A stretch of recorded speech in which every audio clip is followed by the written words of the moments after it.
So within One Piece, we have a lot, and I mean a lot, of big fights involving Luffy and some pretty powerful and quite interesting characters. Characters like Crocodile, Katakuri, Buggy, and many, many more. These fights can range from humorous bouts between captains to huge game-changing wars that literally reshape the entire world. And in terms of providing us with entertainment, these fights very rarely miss their mark. Like somehow, even after 1000 episodes and chapters, One Piece still hits with every single boss fight. But if you were to make a list of the top 10 Luffy opponents, who'd be in it? Well, with this thought in mind, we hit the grindstone and decided to make our own list on who is the best villain in One Piece. But first, a quick disclaimer. This isn't just based on the strength of the villain. Like sure, that plays an important part in our decision, but for the most part it's going to be about the overall character and how they both appeared and felt to us watching or reading the series. So with that said, and without wasting any more of your time, let's begin with the first villain on our list. A villain that fails as Luffy wins, and wins as Luffy fails. It's our number 10 pick, Buggy the Clown. Now we all know Buggy ain't anything special when it comes to combat. He's pathetically weak, and if given the chance, I don't even think he could win a fight against Chimney. But just like Luffy, he possesses an ability that honestly surpasses all others.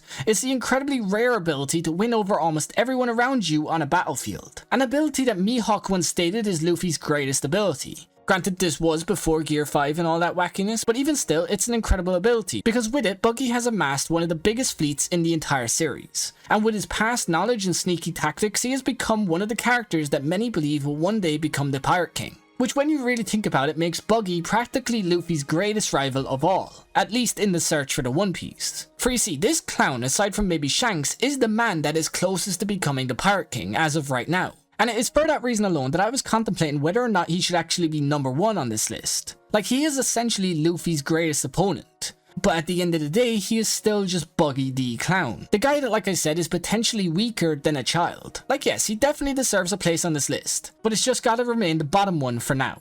But now let's move on to our number 9 pick, Arlong. Arlong is the first real villain of the series and in my opinion one of the most underrated. For this fishman and his arc came with so much weight and powerful moments, and within the fight itself it really made you think that this is one fight that Luffy may not actually win, because the fishman just appeared that much stronger than Luffy, Zoro, Sanji and even the likes of Captain Usopp. Like Arlong himself came across as pure evil. He killed Nami's mother and subsequently kidnapped and forced her to draw maps for him. Like his arc, while being one of the less impactful of the overall story, is still one of the most incredibly important. Because as most of us would agree, it marks the moment where One Piece really began.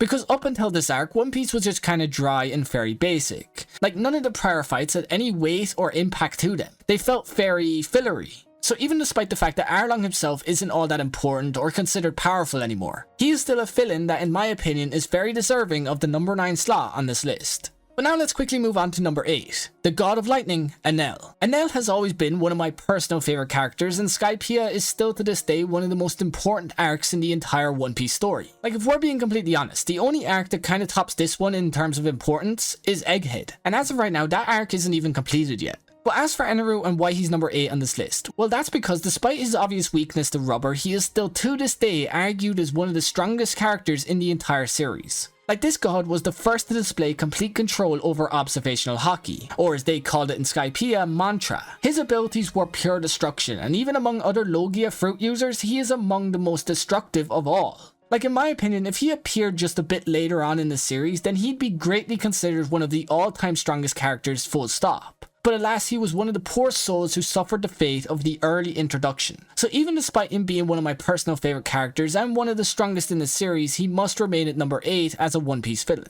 But now let's take a look at our number 7 pick. It's the biggest of monsters, I mean mothers, Big Mom. Now it's no secret that I personally hate Big Mom as a character, but even I can agree that she is one of the strongest and most important villains of the story. Well, strongest maybe, but was Big Mom really all that important? Like think about it, in Whole Cake, Katakuri was our central villain for Luffy. And in Wano, Big Mom was just a useless bitch that was kinda used for hype and just to delay Luffy versus Kaido's fight.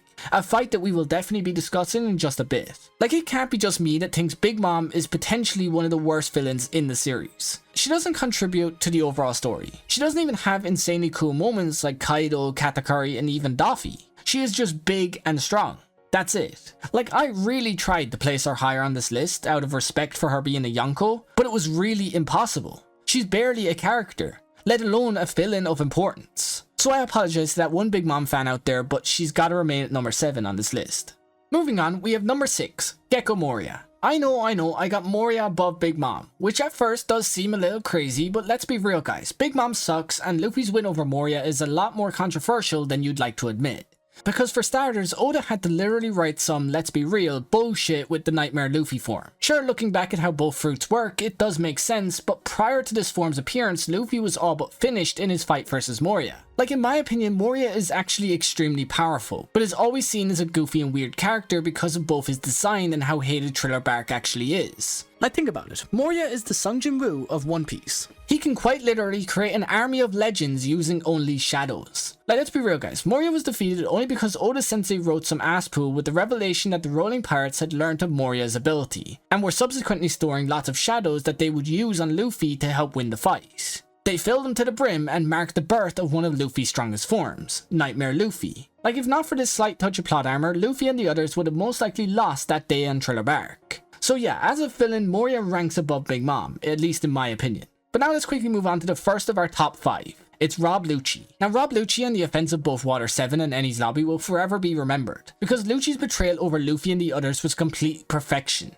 Oda truly cooked on that day. Like when the big reveal came, I was completely shook as a viewer. And not only was that reveal shocking enough, Oda Sensei decided to double down and reveal the sowing devil fruits in this arc. He turned an already freakishly strong character like Lucci into a lion-like beast. Like it was just a couple of chapters, but my god, they were some of the best of all time. And that also wasn't even the end of Lucci's greatness, because he would later go on to have one of the coolest fights in the entire series versus Luffy. A fight where two characters of equal power completely wail on each other over and over again, each giving everything they got and neither giving in. It's one of the few fights in One Piece that really makes you think that you're actually watching Dragon Ball. Like in my opinion, Lucci as both a character and a villain is truly something to behold. He easily takes the number 5 slot on this list, and honestly you could place him higher and I'd also agree with you. Now next up we have number 4, Crocodile. Crocodile has always been such an amazingly well written character, whether that be as a main antagonist of an arc or an ally of Luffy's during Marineford. He's just simply a good character. And as we all know, as the story progresses, Alabasta is only becoming more and more important. I won't say all the reasons why for spoiler reasons, but let's just start by saying the ancient weapons are one of the biggest reasons for that. And Crocodile of course was the first person to ever reveal the existence of them to us. Meaning instantly he is a crucial character for the series. But even more than that, he's an amazing villain and crime boss. Like he secretly ran one of the world's biggest criminal organizations in the entire world. He gained warlord status and essentially achieved everything he set out to do and more. Like if not for the existence of Luffy, he would have successfully overthrown the King of Alabasta and brought about his utopia. He is potentially one of the smartest characters in the entire series. And you can mark my words, he and Mihawk will make Buggy the Clown the Pirate King by the end of the series. So yeah, Crocodile takes number 4 very easily. But now let's discuss number 3, Doflamingo. Now Daffy is essentially everything Crocodile could have been if Luffy hadn't shown up and ruined his plans when he did. Their arcs, like most of One Piece, parallel one another. So instantly, given that Daffy is essentially the successful version of Crocodile, he's got to be placed above him on this list. But Daffy is also far stronger than Crocodile, at least in my opinion. Because Daffy has been seen to possess an awakened devil fruit, the Ito Ito no Mi. A fruit that not only grants you an ability to control other people, but also one that has been seen to possess a power to completely annihilate a town if Daffy chooses to do so. But that's not all, because Daffy is also one of the people who had a hand in the invention of the artificial devil fruits. And just by watching the Wano arc, you can see how strong and important they are to the story. So I've placed him at number 3 on this list because he's not only one of Luffy's stronger opponents, but he's also one of the more impactful ones in the overall story of One Piece. But now let's quickly move on to our runner-up. Number 2, Katakuri. Katakuri is deservedly one of the most beloved One Piece characters that exists. He is potentially the most beloved character outside the main crew. He's powerful, smart, and just all around a cool character. Like it takes a lot to come into a show and outperform and outplace a Yonko antagonist in their own arc. But he did it, and subsequently became known as one of the most respectful and cool characters in the entire series. Katakuri possesses the awakened Mochi Mochi fruit, the first and only special paramecia in the series as of right now. And with this fruit, he can create, control, and turn himself and everything around him into mochi. He is one of the only characters that to this day people still argue to actually have beaten Luffy in their fight. And although he himself as a villain isn't one of the more impactful of the overall story, he is still one of the hardest fights Luffy has ever had to this day. So with just a hint of bias on my part, I'm placing him at number 2 on this list as one of Luffy's greatest opponents of all time.